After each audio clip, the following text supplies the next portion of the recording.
خۆشەویستان لە تەوەری دووەمی پرۆگرامەکەماندا باس لە بابەتێکی دیکی گرنگەکەین بێگومان کە زۆر جار لە ئەو کاتانێک کە قەیرانێک دروستە بێ جا وەکو ئێستا جەنگ بێ یان هەر بابەتێکی دیکەی نێودەوڵەتی هەرێمی تەنانەت ناوخۆی بێ ئەویش باس لە بازاڕەکەین. زۆر جار ئەم بازاڕانە بتێونەتەوە خەڵکێکی لە بازاڕا هەلپەرستە هەلەکانە قۆزێتەوە و دەیەوێ ئەو کاڵە و شمەکانی کە خراپن ئەکسپایر بوون یان نزیکن لە بەسەرچوون ساغی بکاتەوە یان گرانی بکات لەسەر خەڵک. بەڵام ئەوەی کە ئێمە ئەمڕۆ ئەمانەوە قسەی لەسەر بکەین فرۆشیار و کڕیارە چۆن بتوانن هاوسەنگی بازار لە کاتی قەیرانەکانە بپارێزن. ینی چۆن کڕیارێک خۆی بەدەستی خۆی بازار لەسەر خۆی گران نەکا، شتومەک لەسەر خۆی گران نەکا، وا نەکا کە شتومەک لە بازاڕەکانە نەمێنێ کە بێگومان خەڵک هەموو ڕووکاتە مارکێتەکان شت بکڕێ یا مارکێتەکان تێدا نامێنێ گرانە بێ. لە ڕووی بازرگانیشەوە ئەمە هاوکێشەیەکی زانستیە. هەر کاڵایەگەر شمەکێک خواستی لەسەر بوو ئەو شمەک و کاڵایە نرخەکەی بێگومان هەم بەرزە بێتەوە هەم کەم ئەبێ لە بازاڕە. جا ئێمە بۆ ڕاگررتنی هاوسەنگی بازار لەلایەن فرۆشیار و کڕیارەوە میوانداری زۆر بەڕێز دکتۆر ئەبوبەکر پێنجوێنی شارەزای ئابووری و دارایی لە هەمان کاتیشا مامۆستا و زانای ئاینیمان کردووە کە بە سوپاسەوە لە ستودیۆ لەگەڵمانایە. دکتۆر گیان بەخێر بیت. لە قەیرانەکانە جا قەیرانەکان جەنگ بن وەکو ئێستا یان قەیرانی دیکە بن ناوخۆیی بن هەرێمی بن نێودەوڵەتی بن یەکێک لەو شوێنانەی کە کاریگەری ئەو قەیرانی ئەچێتە سەر بازاڕە. نرخ و شمەک و کاڵاکان هەم کەمە بنەوە هەم بەرز ئەبنەوە نرخەکانیان. ئەم قسەی من ڕاست بوتم زۆر جار کڕیار و فرۆشار بە تایبەت کڕیار خۆی دەستی هەیە لەوەی کە شمەک و کاڵا لە بازاڕەکانە بەرز بکاتەوە. بێگومان بسم الله الرحمن الرحیم سلوکی کڕیار و بەکاربەر وەکو یەکێک لە پایەکانی ئابووری بە شێوەیەکی گشتی ڕۆڵێکی بنەڕەتی و ئەساسی هەیە. بۆیە ئێمە ڕێسا و یاسایەکمان هەیە کە پێشا عومەری کوڕی خەتاب خوای لە ڕازی بێ ئاماژەی داوە لەسەر کەسێک کە کڕینی لە بازار کردیوە لەسەر بنەمای ئیشتیها و حەزی تاکە کەسی خۆی. بۆیە ئەویش لە وەڵامە پێی فەرمووە ئەوە کول لە مەشتەهەیتە ئیشتەڕەیتە هەر شتێک تۆ حەزت شوێ سەری ئەیکڕیت کەواتە ئەمە وەکو تەعەجوبێک وەکو سەرسوڕمانێک. خاڵێکی دیکەمان هەیە لەو بنەمایانەی کە ڕەبتی بە سلوکی بەکاربەرەوە هەیە ئەوەیە کە هەر شتێک گران بوو تۆ هەرزانی بکە. من جارێکیان لە مزگەوتی گەورەوە سەرکەوتینەوە بۆ دارە سوتاوەکە لەگەڵ مامۆسایەکی پڕ ئەزمموی مبارەکی ئەم شارەیە لە دووسێ دوکانی قەساب مامەڵەی گۆشتی کرد. گۆشتەکان گران ببوون تازە سەریان بە گرانیەوە نابوو لە بیدایەتی 2000ەکان بۆ دواوە بوو.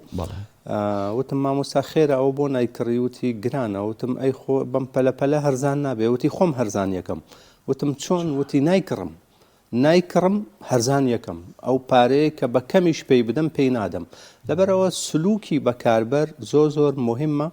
کە بتوانێت چۆن باڵانسی خۆی گیرفانی خۆی لەگەڵ حەزەکانی خۆی لەگەڵ پێداویستیەکانی خۆی ڕێک بخە. هەندێک جار چاوچنۆکی ینی خودی بەکاربەرەکەیە واکات کە پشێوی لە بازاڕە دروسە بێت بەداخەوە. مامۆستا هەر بەڕاست ئێستا نمونەی ئەو مامۆستا بەڕێزی بجەنابەت باست کرد. من و تۆ ئەو بڕیار بە بۆ نمونە فڵانشت کە ئێستا لە بازاڕە کەمە یان گرانە نرخەکەی نەیکڕیت دوای دوسێ ڕۆژ دوای چەند ڕۆژێک هەر بەڕاست ئەم کاڵایە ئەم شمەکە نرخەکەی دابەزێ؟ گومانتیانە یعنی کاسبکار و فرۆشیار بە شێوەیەکی گشتی پشت بە بازار و بەکاربەر و کڕیارەکانی ئەبەسێ. هەندێک شت هەیە بە تایبەتی بە نمونە هێلکە کە لە بەرواری دەرچوونی بۆ کۆتا ڕۆژی خراپبوونی 30 ڕۆژ دیاری کراوە. لەم 30 ڕۆژەیە ئەگەر بەکاربەر بتوانێت گرە و لەسەر داشکاندن و کەمکردنەوەی نرخی هێلکە بکە لە بازارەکانە کە وەکو لە بەشێ لە وڵاتە ئەوروپیەکانە ئەم یاسایە پەیڕەو کراوە لەلایەن هاوڵاتی پشت ئەستور بە هوشیاری بەکاربردن یعنی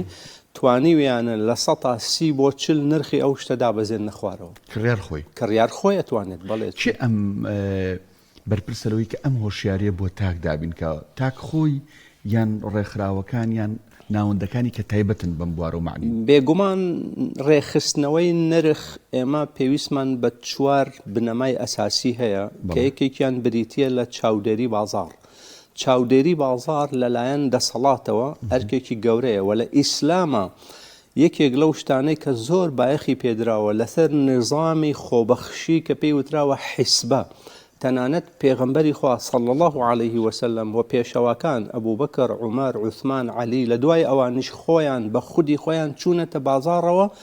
مامەڵەیان کردووە بۆ ئەوەی هەڵسەنگاندن بۆ نرخی کاڵا و شمەکەکان بکەن و دەیان کەس لە بازاڕە لە پیا و لە ئافرەت هەروەکو وتم لە خودی پێغەمبەر صلی الله علیه وسلم خۆیەوە تا خەلیفەکانیش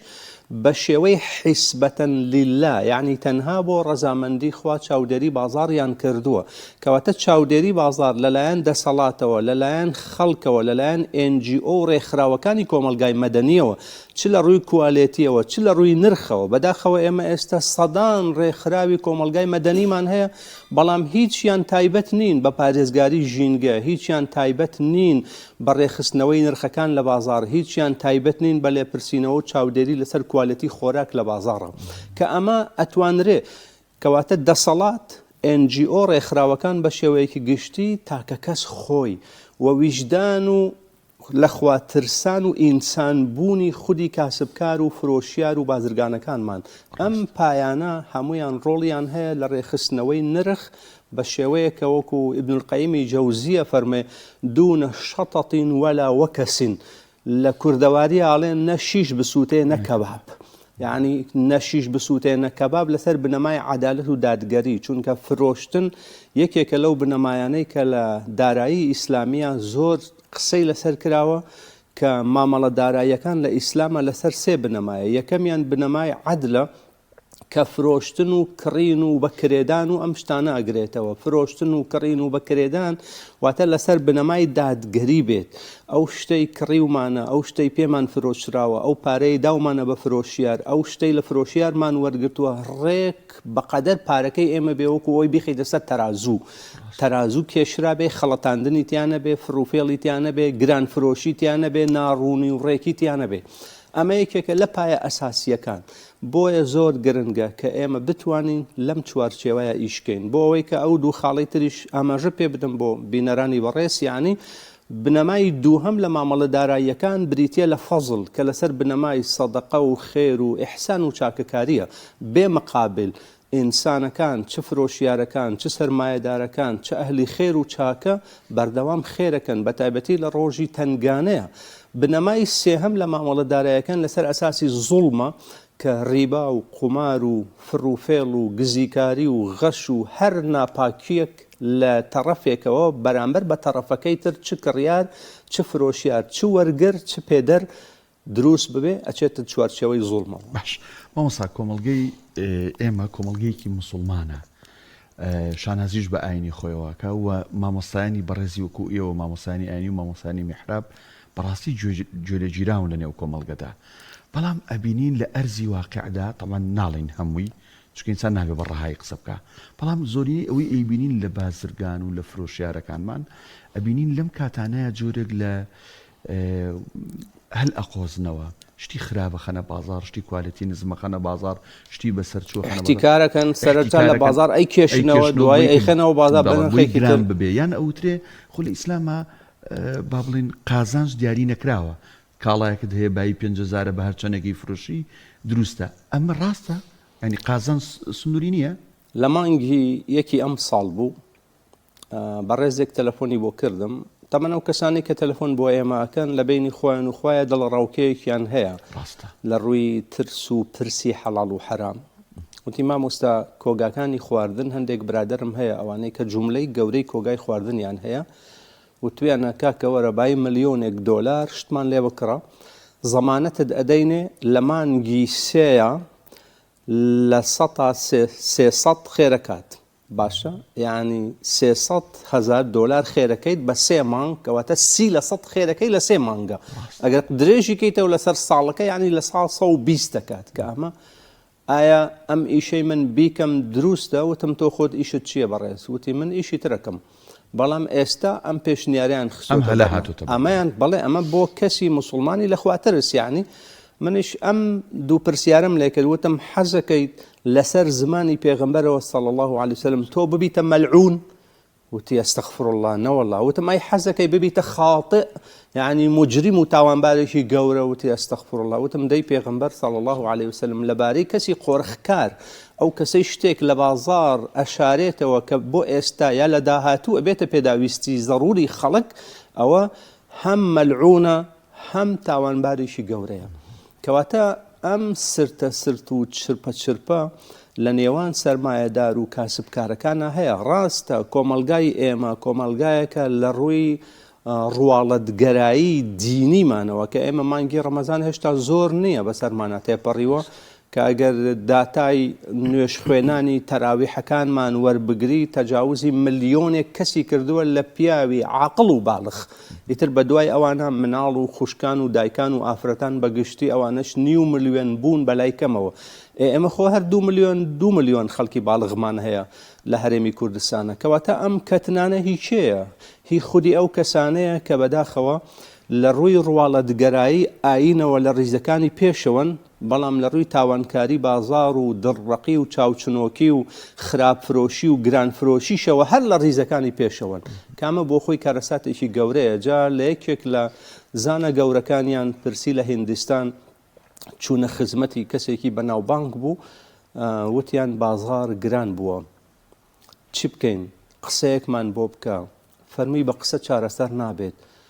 وتیان بۆچی فەرمووی چونکە گرانی بازار ڕەبتی بە بەهای ئینسانەوە هەیە هەتا بەها مرۆییەکان لە ناومانە لاواستر ببێ پێداویستیەکانی مرۆڤ گرانترە بێ هەتا بەها مرۆییەکان بە نرختر بن لە لامان پێداویستیەکان هەرزانتر و کەم نرخترە بن کە ئەمڕۆ بەداخەوە تێر نەخواردن چاوچنۆکی کە دوو بنەمای زۆر مەترسیدارن لە ڕاستیە زاڵە لەسەر ئەو بەشێ لەو خەڵکانەشمان کە ڕواڵەتگەرایی دینیمان لەسەر زاڵە چ نوێژەکانمان بێ بە جەماعات چ ڕیش و سمێڵ و دەرقاچ و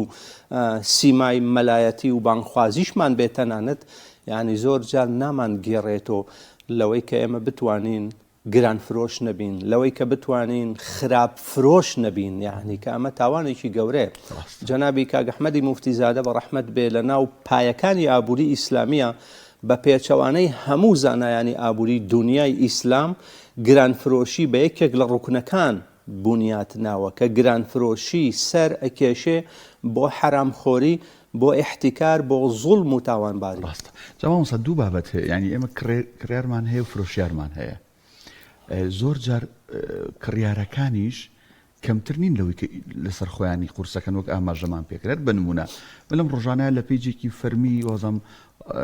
ڕانیە بوو بینیم کارگەیەکی غاز ڕوونکردنەوەیکی جوانی داناوو لەم کاتە کە مامۆستا قەیرانی غازەیە یعنی بڵێکی غاز بە بەتاڵی نزیکی 16 کیلۆیە 12 کیلۆ غازی تێکرەمە 28 کیلۆ ینی خەڵک ئەوەنە چاوچنەوە بۆیان ئەوەنە ترسی لێ نیشتویان ئەوەنە تەوەکولی لەسەر خۆی پروردگار نەماوە بڵیان بواتەوە بۆ کارگە کە پڕیکەنەوە کێشایانە 21 کیلو ینی 5 کیلۆ تیاماوە ینی لەوانەیە گە بیکی بە لە 150 غازەکەی سەرف بوو بێ ئەم غازەی ناردۆتەوە ینی قسەکە لەوەی هەر مامۆستا بەڕازیان 4-5 بڵی لە ماڵەوەی بیری لەوە نییە ینی پڕی کرد بێتەوە لە کاتی ئاسایە لەم کاتەیە ڕاکە هەمووی پڕەکاتەوە خۆشمان بشێنین لەوەی کە ئەوی بەسەر خۆمانە دێ خۆمان ڕنگڕێژەکەین گومانی تیان نییە ئێمە لە ڕووی تەرشیدی مستەهلک چۆنێتی ڕێنمایی بەکاربەر و سلوکی مستەهلک ماڵوێرانیەکی گەورەیە ئێمە ئێستا ئەگەر سەرنج بدەین ینی لە جۆری خۆراکەکانمان لەسەر سفرە و خوانەکانمان لە ڕۆژاندن و پژاندن و ئیسراف و زیادە ڕەویەکانمان ینی بەداخەوە کە زیادە ڕەوی چاوچنۆکی دەست درێژی بەسەر خەڵکی ترە نەبوونی ئیثار و لە خۆبوردەیی ینی یەکێ لە جوانی جیلی یەکەمی کۆمەلگای ئیسلامی سەحابەی کیرام بریتی بوو لە مەبدەئی ئیثار لە قومە ئاوێکە یعنی تەنانەت لە تەنگانەترین لە حەڵاتی تەنگانەی ئینسانەکانە لە بەرەکانی غەزەواتەکان و جەنگەکانە کە بە برینداری داوای ئاوی کردووە یەکێکی تر لە پشتی ئەوە داوای کردووە فەرموویەتی بیبە بۆ ئەو و قورئانی پیرۆز وێنایەکی تۆمار کردووە کە مرۆڤایەتی لە کەماڵی ڕوشدی ئینسانی خۆیان نەبێ ناتوانێت جارێکی تر تۆماری بکاتەوە کە ئەویش بریتێ لە مەبدەئی ئیثار ويؤثرون على أنفسهم ولو كان بهم خصاصة یعنی شتێکە لە هەرە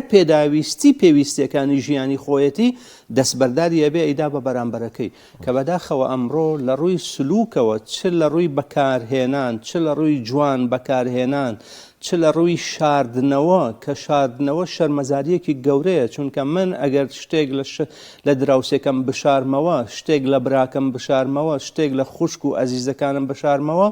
یعنی پێیان ئەڵێم کە لە سەرەتاتکێی مەرگا من ئەمەوێت تۆ پێشی من بکەوی من بکەومە دوای تۆ بە چەند قومە ئاوێ بە چەند پاروەنانێ بە چەند ژەمە خواردنێ بە چەند جارێ خۆگەرمکردنەوە کامە کارەساتێکی گەورەیە لە ڕاستیە کە پێویستی بەوەیە کە ئینسان لە ڕووی هەستی ئینسانیەوە لە ڕووی هەستی بەرپرسیارەتی ئیسلامیەوە لە ڕووی ڕێخستنەوەی ژیانی کۆمەلگا چونکە ئێمە لە ناو کۆمەلگایەکە ژی بەرپرسیارەتیمان هەیە پێغەمبەری خوا صلی الله علیه وسلم هاوڵانی بەرزی لێ ئەگێڕنەوە کە ئاڵێن پێغەمبەر صلی الله علیه وسلم فەرموویەتی هەر کەسێ شتێکی لە خۆی زیادە بارێ پشتی وڵاخێکە کە یەکێکی تر ئەتوانێت سواری بێ ژەمە خواردنێکە کە یەکێکی تر ئەتوانێت بەکاری بێنێ پۆشاکێکە کە یەکێکی تر لە بەریکە ژوورێکە کە یەکێکی تر لە بەریکە دانیشێتیایە حیوانێکە کە بۆ دۆشینێکێکی تر کەڵکی لێوەربگرێ ئەفەرمێ ئەوەندە پێغەمبەر صلی الله علیه وسلم هانی داین بۆ بەخشین و دەست و دڵوەڵایی وا گومانمان برد کە ئینسان هەر شتێکی لە خۆی زیاد بێ پێی حرامە ئەبێبی بەخشێت. دەسڵمامۆستا زۆر بە کورتی باسی قازانجم لێ پرسید قازانج سنووری بۆ دانراوە لە ئیسلامە یعنی من کاڵایەکەم ئەم کاڵای بەدەستم وایە بە 5,000 کڕیمەوە بۆ نمونە ئەتوانم بە 15 بیفرۆشم بێگومان مەوزوعی قازانج وەکو ڕقام سنووردار نەکراوە بەڵام فوقەها قسەی جوانیان لەبارەوە کردووە قازانج لە کاڵایەک تا کاڵایەکی دیکە لە ڕووی تەکلیفەوە لە ڕووی چۆنێتی دروستکردن ئایا ئەمە ئیشی کارگەیە ئیشی دەستە ئیشی کشت و کاڵیە ئیشی پیشەسازیە ئەمانە هەمووی جیاوازیان هەیە بە گشتی قسەی زۆری لەسەر کراوە بەڵام وەکو من وتم یعنی ڕێژەی قازانج کە ڕەبتی بە گرانفرۆشیەوە هەیە گرانفرۆشیەکە ئەمەیە ئێستا ئەوەی کە ئێمە لە بازاڕە لە 15 ساڵی ڕابردووە بەراوردکاریمان کردووە وردەکاریمان کردووە کاڵا هەبووە لە 100 کاڵا هەبووە لە 200 کاڵا هەبووە لە 300 کاڵا هەبووە لە 150 قازانجی لەسەر وەرگیراوە کە ئەمە کارەساتێکی گەورەیە لە ڕاستیە و ئەمە نەویژدان نە شتێک نایگرێتەوە ئێمە لە فقهی ئیسلامیە بابەتێکمان هەیە وەکو زابتە بۆ قازانج دیاری کراوە کە ئەویش بریتێ لە عەدل بریتە لە صدق بریتە لە ئەمانەت بریتە لە ئینساف کەواتە ڕازگۆیی و دادپەروەری و ئەمانەت پارێزی و ویژدان پێوەرن بۆ ئەوەی من ئەم کاڵایە بە چەند بفرۆشم لە ڕوویەکی دیکەشەوە فرۆشتنی ئەم کاڵایە لەسەر ئەساسێکە کە تۆی فرۆشیار منی فرۆشیار بۆ پارێزگاری لە سەرمایەکەی خۆمان بۆ دەستەبەرکردنی ژیانێکی مامناوەند بۆ دەرخێنانەوەی کرەی خۆم و شاگرد و شوێنی کارەکەم ئەبێ بە ئاستێک بێ کە ساڵانە من گەشەیەک بکەم بەڵام نەک ئەوەی کە بەرامبەرەکانم بخنچێنم کە وەکو ئێستا بەداخەوە چاوچنۆکی و گرانفرۆشی دیاردەیەکی پڕمەترسیە مامۆستا زۆر بە کورتی نمونەیە گەجەرمۆ خوا نەخواست بۆ خۆپەسەندینی ئەم نمونەیە بەڵام ئێمە زۆر جار لە